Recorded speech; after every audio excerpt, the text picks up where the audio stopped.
Well, so the first thing I want to do is if we can just throw really quickly up the presentation here, mindset shift, and I want to share this idea first. This is going to take a little bit of definition, but plate discipline and the power of no is really what we want to offer today as our mindset shift. So what plate discipline means, it's a baseball reference, and what the specific definition of it is swinging at the pitches that are that you can hit, and just taking the ones that you know you either can't hit or you shouldn't hit.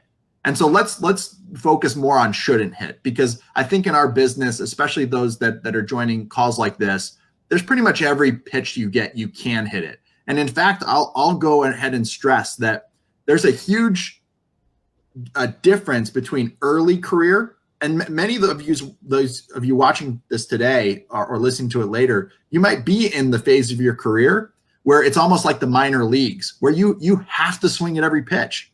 You have to get your numbers up, right? You don't have the luxury of choosing your pitches, right? That's just not the place that you're at. And if you're not at that place, absolutely, you should be swinging at all the pitches. You should be saying yes to every referral partner that wants to work with you, regardless of whether or not you're energetically aligned with them or they meet your team culture, right? It's just the place that you are at. But at some point in your career, and the analogy here, that just to carry it forward, is the move from the minor league to the major league.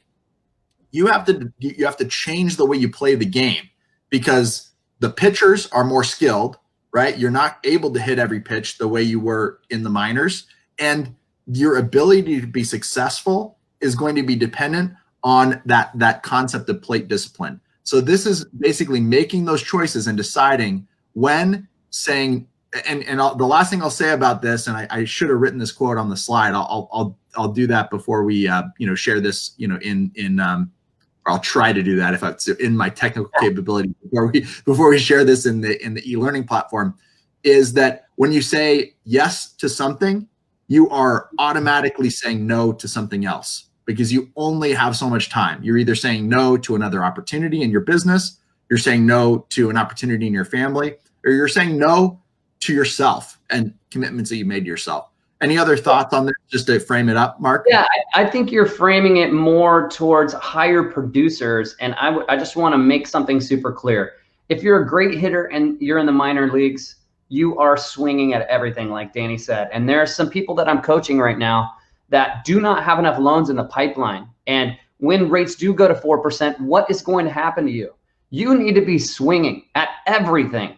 Everything that comes your way, you swing, and you go find more things to swing at. And when the game is over, you get in the batting cage. And it is absolutely urgent. If you are not absolutely overwhelmed with business, it is fish in a barrel out there. And when rates turn and everybody goes after the purchase market, it is going to be unbelievably harder for you. When you get to the major leagues, the pitching is so much better. Like Danny said, you see minor league players in baseball who are amazing in the minor leagues, and they get to the majors and they don't last half a season because they can't hit the ball. The pitching is that much better. And so, yes, plate discipline and saying no is probably the biggest thing. And I personally, it's my #1 struggle. If I have a relationship with someone and they need me to get that loan done, even when I know it is going to just crumble my system, I don't say no. And it wreaks havoc on everything. And so I absolutely need to be better at saying no. So that really resonates with me, Danny.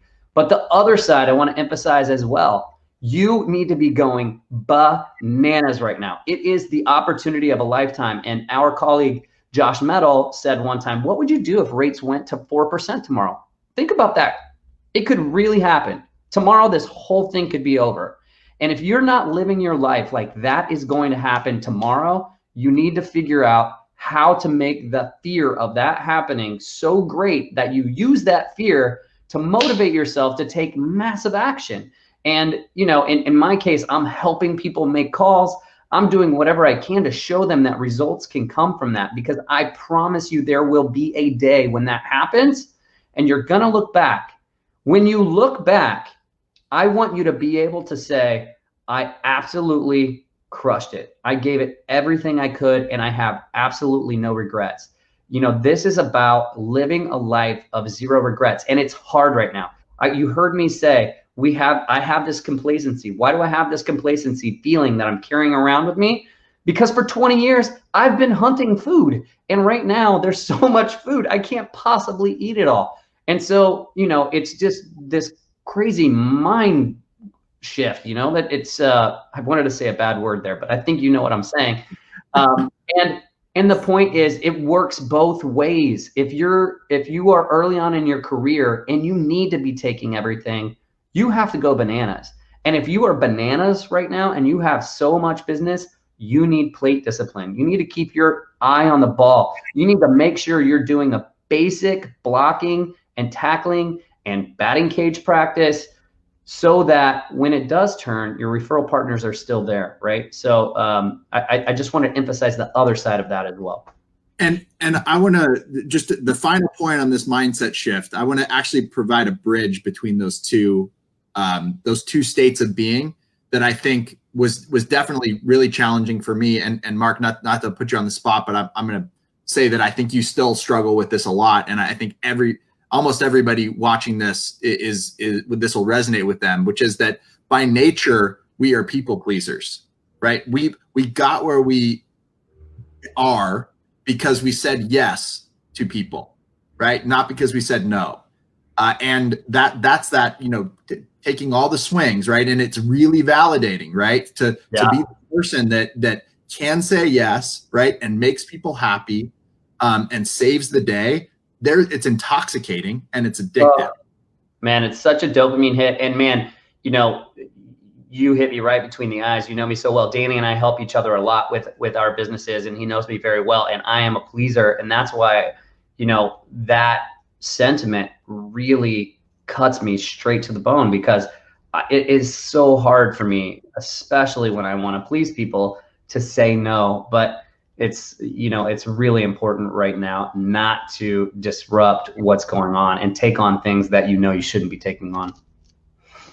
Perfect. So if we can pull the PowerPoint up again, just as a reminder, plate discipline is the process of really organizing your life and business around what you really want to accomplish, and then recognizing what big rocks you need to put into your life and to your calendar. Where you're spending your time and your money really determines who and what you and your business will look like. So emphasize for yourself what those important things are that are going to take you to that destination. And we're gonna transition now to business planning, but we really wanted to emphasize this idea of plate discipline and living a life by design, which requires saying no really more than it does saying yes, but without losing sight of the fact that those of you that are early on in your careers, yes is plate discipline at that point in your career is taking every possible swing that you can.